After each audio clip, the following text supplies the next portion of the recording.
Hello बच्चों, welcome to my channel. अगर आपने चैनल को सब्सक्राइब नहीं किया है तो सबसे पहले सब्सक्राइब करिए ताकि हर वीडियो की नोटिफिकेशन सबसे पहले आपको मिले और आपकी प्रिपरेशन और अच्छे से हो पाए। Okay, and thank you so much इससे पहले वाली वीडियो को 50 लाइक्स देने के लिए, और इस वीडियो को भी आपको 50 लाइक्स देना है। बेसिकली ये जो सीरीज़ स्टार्ट की हमने, ये आपके जो एग्ज़ाम होने वाले हैं ना, जो आपके सेमेस्टर 1 पेपर हैं, उसमें जो अकाउंट सब्जेक्ट है उसी को हम लोग यहाँ पर डिस्कस करेंगे। तो स्पेसिमेन पेपर में जैसे था कि फंडामेंटल से टोटल 5 क्वेश्चन थे, देन चैप्टर 2 से 4 क्वेश्चन, 3 10 क्वेश्चंस थे, चैप्टर 4 इशू ऑफ शेयर्स से 12 क्वेश्चन आए थे, एंड चैप्टर 5 जो है फाइनेंशियल स्टेटमेंट से 2 क्वेश्चन थे, एंड चैप्टर 6 जो रेशियो था उससे 7 क्वेश्चन थे। एंड आई थिंक दैट आप लोगों ने सभी चैप्टर बहुत अच्छे से पढ़ लिया है। तो ये बेसिकली रिवीजन सीरीज़ होगी। इसमें हम लोग क्या करेंगे, हम आपके साथ टॉपिक पहले रिवाइज करवाएंगे आप लोग को, फिर उसके बाद एमसीक्यू क्वेश्चन सॉल्व करेंगे। तो जो स्टार्ट कर रहे हैं अब हम लोग, चैप्टर 6 रेशियो एनालिसिस है, यहीं से स्टार्ट करेंगे। तो एक एक टॉपिक रिवाइज करेंगे और फिर उस टॉपिक के क्वेश्चन सॉल्व करेंगे। तो टोटल इससे 7 क्वेश्चन आए थे, तो मतलब इंपॉर्टेंट चैप्टर है, तो पहले इसी को डील कर लेते हैं। और जिन बच्चों ने अभी तक कुछ भी नहीं पढ़ा है तो वो अभी यहीं से स्टार्ट कर दीजिए पढ़ना, कि रेशियो से 7 क्वेश्चन है तो वहीं से कवर करने स्टार्ट करिए। तो देखिए, रेशियो एनालिसिस में क्या क्या टॉपिक है, हम लोगों को क्या क्या टॉपिक रिवाइज करना है। तो सबसे पहले तो मीनिंग ऑफ रेशियो समझेंगे क्या होता है, उसके बाद क्लासिफिकेशन ऑफ रेशियो। अब रेशियो का क्लासिफिकेशन करेंगे हम लोग on the basis of users के पॉइंट ऑफ व्यू से। यूज़र्स कौन होते हैं? जो स्टेक होल्डर्स होते हैं, जिनका कंपनी में इंटरेस्ट होता है, जिन्होंने कंपनी में पैसा इन्वेस्ट किया है या कोई भी उनका अदर पार्ट इंटरेस्ट है, तो वो यूज़र्स हो गए। और यूज़र्स जो होते हैं उनको तो कंपनी की इन्फॉर्मेशन जानने का पूरा राइट है ना। तो यूज़र्स के पॉइंट ऑफ व्यू से हम लोग अपना रेशियो को क्लासीफाई करते हैं 4 कैटेगरी में। अब देखिए यहाँ पे लिखे भी हुए हैं यूज़र्स कौन कौन है। शॉर्ट टर्म क्रेडिटर्स हो गए, लॉन्ग टर्म क्रेडिटर्स हो गए, शेयर होल्डर्स हो गए। शॉर्ट टर्म कौन? जिन्होंने कम समय के लिए कंपनी को पैसा दिया है, लेस देन 12 मंथ के लिए। लॉन्ग टर्म कौन? जो मोर देन 12 मंथ के लिए कंपनी को पैसा दे रखे हैं। तो इनके अकॉर्डिंग जो है, अगर हम लोग क्लासीफाई करेंगे, अगर हम लोग बांटेंगे, तो पहला आ गया लिक्विडिटी रेशियो। लिक्विडिटी रेशियो क्या होता है? वो शॉर्ट टर्म क्रेडिटर्स के आंसर को ये बताता है, शॉर्ट टर्म क्रेडिटर्स को, कि आपके जिस कंपनी में आप लोगों ने पैसा इन्वेस्ट किया है ना, उस कंपनी के पास कितना करंट असेट्स है और कितनी करंट लायबिलिटी है। तो यहाँ पर हम करंट रेशियो कैलकुलेट करते हैं और क्विक रेशियो कैलकुलेट करते हैं।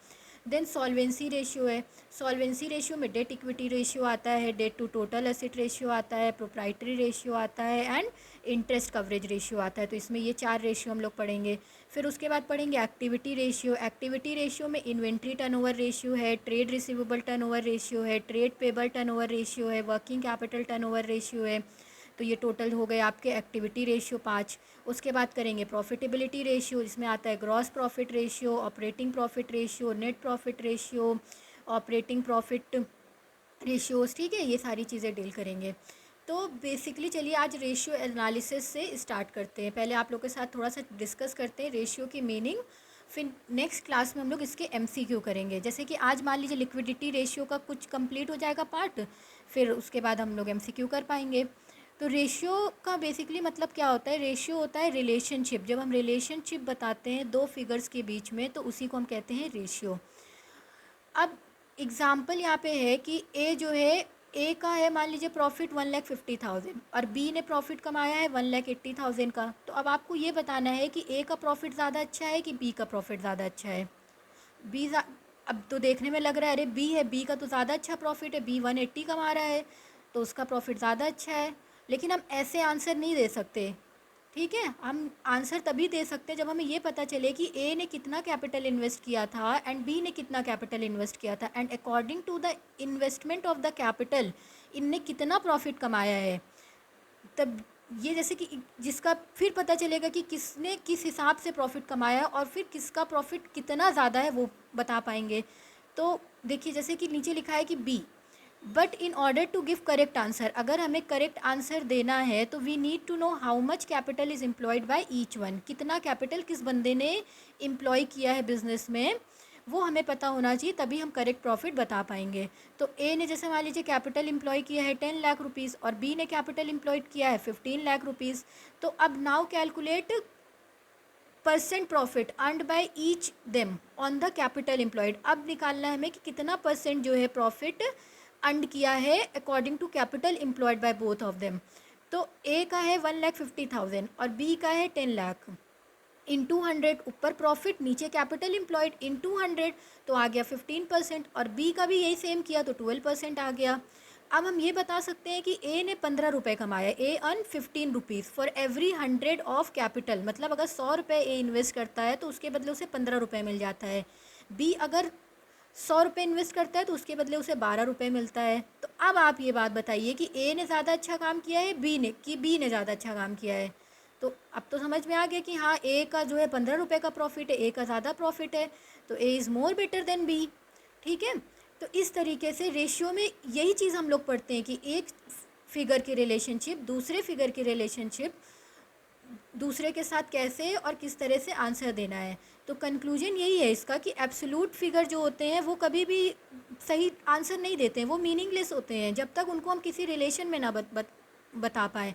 तो but when figure of a profit is express in relationship to capital then it give meaning. जब वही फिगर हम रिलेशन में बताते हैं तभी वो क्या करते हैं, हमको करेक्ट आंसर दे पाते हैं। ओके, तो ये जो है आप ही के बुक का इलस्ट्रेशन है, जो फर्स्ट ये लिखा हुआ है ना यहाँ पर, ये चीज़ कोई हमने डिस्कस किया है शॉर्ट में बना के। ओके, तो ये हो गया। और मीनिंग भी रेशियो की दी है कि रेशियो की मीनिंग क्या है, ये रिलेशनशिप बता रहा है बिटवीन टू फिगर्स के बीच में, तो इसी को हम रेशियो कहते हैं। उसके बाद अब हम लोग क्या करना है, लिक्विडिटी रेशियो पे आइए। पहले सबसे पहले लिक्विडिटी रेशियो ये सॉल्व करते हैं। सॉल्व क्या करना है, अब पहले आप लोगों को ये बता देते हैं कि लिक्विडिटी रेशियो का मतलब क्या होता है और हम लोग इसको क्यों पढ़ते हैं, why we study liquidity ratio. Basically जो लिक्विडिटी रेशियो है ये बताता ये है कि जैसे मान लीजिए शॉर्ट टर्म क्रेडिटर्स हैं, उन्होंने फ़ंड इन्वेस्ट किया है फर्म में। अब शॉर्ट टर्म क्रेडिटर्स को ये जानना है कि जिस फर्म में हम पैसा इन्वेस्ट कर रहे हैं उनके पास कितना करेंट असेट्स है और उनके पास कितनी करेंट लाइबिलिटी है, क्या ये हमारा पैसा वापस कर पाएंगे टाइम पे या हमारा पैसा डूब जाएगा। मान लीजिए कि मिस्टर ए हैं, उन्हें चाहिए था अपनी कंपनी के लिए पैसा, तो वो गए पिज़्ज़ा हट, बड़ी कंपनी है, और उनसे कहा कि आप जो है हमारी कंपनी में फ़ंड इन्वेस्ट करिए, कुछ पैसा इन्वेस्ट करिए। तो पिज़्ज़ा हट वालों ने बोला कि अच्छा, आप हमको अपनी बैलेंस शीट दिखाइए और फिर बैलेंस शीट देख के ही हम बता पाएंगे कि हम आपकी कंपनी में पैसा इन्वेस्ट करेंगे कि नहीं। और ये जो पैसा है, ए ने ये भी कहा था कि हमें शॉर्ट टर्म फंड चाहिए, तो अब पिज़्ज़ा हट करेगी क्या, पिज़्ज़ा हट देखेगी कंपनी की बैलेंस शीट और कंपनी की बैलेंस शीट में देखेगी इनके पास करंट असेट्स कितने हैं और करंट लाइबिलिटी कितना है, और अकॉर्डिंग टू दैट फिर वो डिसाइड करेगी कि हाँ, हमें इस कंपनी में पैसा देना चाहिए या नहीं देना चाहिए। तो ये होता है लिक्विडिटी रेशियो का मतलब। तो इसमें इसका जो फॉर्मूला है, current assets divided by current liability, इसका ये है फॉर्मूला। जब हम करंट असेट्स को करंट लाइबिलिटी से डिवाइड करते हैं तो क्या आता है, करंट रेशियो आता है। अब आप लोगों को ये पता होना चाहिए कि करंट असेट्स कौन कौन से हैं और करंट लाइबिलिटीज़ कौन कौन सी। जब ये चीज़ पता होगी तभी आप फॉर्मूले में रखेंगे और करंट रेशियो फाइंड आउट कर पाएंगे, और ऊपर आप निकाल पाएंगे कि करंट असेट्स इतना है। जैसे यहाँ पे दिया एग्जांपल में कि करंट असेट्स ये सारे हैं, तो ये सारे करंट असेट्स को आपको याद करना है अच्छे से, और करंट लाइबिलिटी जो है दी है उसको भी याद करना है। जब आपको करंट असेट्स और करंट लाइबिलिटी याद हो जाएगा तो फिर आप करंट रेशियो निकाल पाएंगे।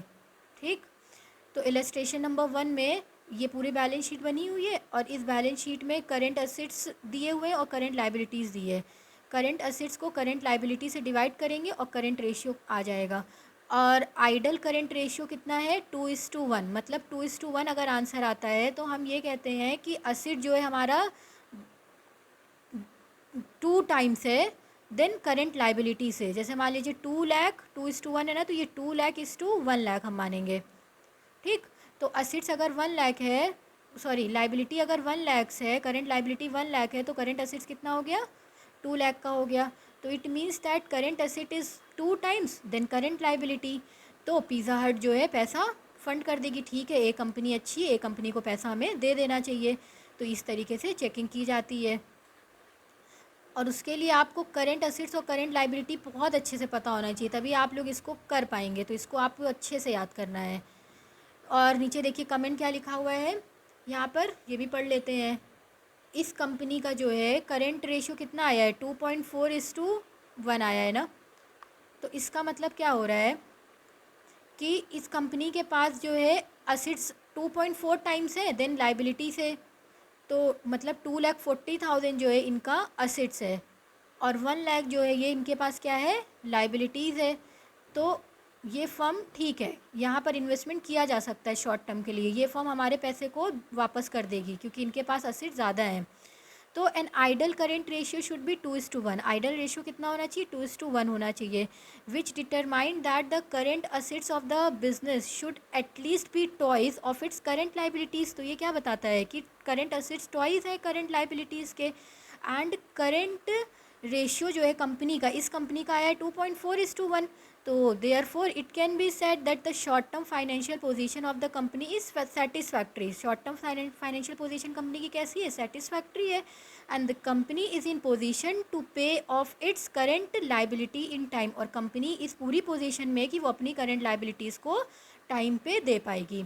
अब नेक्स्ट रेशियो है क्विक रेशियो। तो क्विक रेशियो और करेंट रेशियो में बहुत ज़्यादा डिफरेंस नहीं है। जब हम करेंट असेट्स में दो चीज़ माइनस कर देते हैं, दो चीज़ क्या, इन्वेंट्री और प्रीपेड एक्सपेंस, ये दो चीज़ माइनस कर देते हैं तो क्विक असेट्स आ जाते हैं, ठीक। और क्विक असेट्स को हम फिर करेंट लाइबिलिटी से डिवाइड करते हैं तो इससे आता है हमारा क्विक रेशियो। क्विक रेशियो मतलब और जल्दी, जो ये बताए कि कंपनी के पास कितने क्विक असेट्स हैं और कितनी करंट लाइबिलिटी है, वो कितनी जल्दी अपने शॉर्ट टर्म क्रेडिटर्स को पैसा दे पाएगी। तो ये आपका क्या हो गया, क्विक रेशियो हो गया।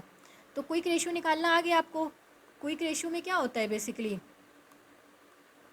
ये देखिए यहाँ पे है भी फॉर्मूला, यहाँ लिखा भी हुआ है कि क्विक रेशियो अगर आपको करना है तो सारे करंट असेट्स में से इन्वेंट्री हटा दीजिए और प्रीपेड एक्सपेंस हटा दीजिए और करंट लाइबिलिटी से डिवाइड करिए, देन क्विक रेशियो आ जाएगा। तो लिक्विड असेट्स ये हो गए आपके और ये हो गया आपका फॉर्मूला पूरा। और डिफरेंस है, डिफरेंस में फॉर्मूला ये सब करना है, पर बार रिवाइज कर लीजिएगा।